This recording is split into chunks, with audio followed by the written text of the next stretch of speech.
Assalamualaikum teman-teman, jumpa lagi dengan saya Dewi Mayangsari.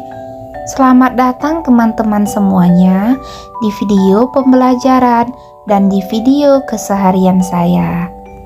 Mohon bantuannya untuk like, komen, dan subscribe YouTube saya ya teman-teman, supaya saya lebih bersemangat lagi untuk membuat video-video selanjutnya. Teman-teman, hari ini kita akan belajar tentang pengertian pasar dan peranan pasar. Pasar merupakan tempat pertemuan antara penjual dan pembeli untuk melakukan transaksi jual beli barang atau jasa. Pengertian pasar ini dapat kita pahami dengan melihat pasar tradisional.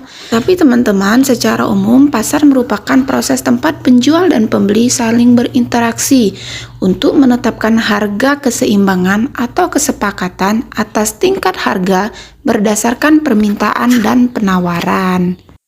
Berdasarkan jenis barang, pasar dibagi menjadi dua, yaitu pasar barang konsumsi dan pasar faktor produksi. Pada pasar barang konsumsi, memperjualbelikan barang yang dapat dikonsumsi langsung atau digunakan langsung oleh konsumen.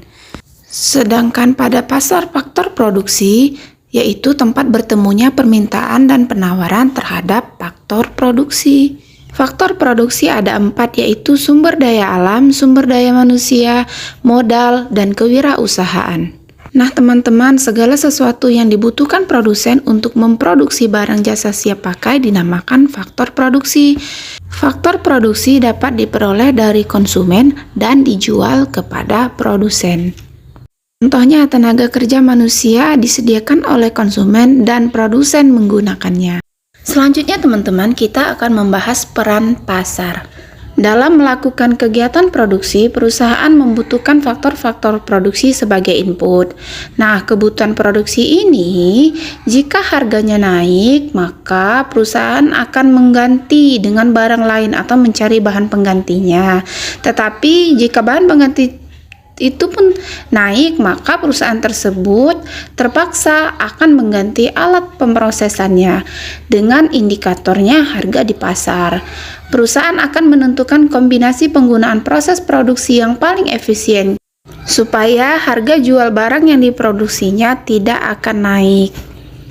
Peran pasar selanjutnya teman-teman yaitu menetapkan harga dan nilai. Harga barang-barang terbentuk di pasar berdasarkan kesepakatan antara penjual dan pembeli. Barang yang mahal cenderung nilainya tinggi. Contohnya, barang yang berharga 100.000 per unit akan lebih bernilai daripada barang yang berharga 10.000 per unit. Peran pasar yang selanjutnya yaitu mendistribusikan barang dan jasa.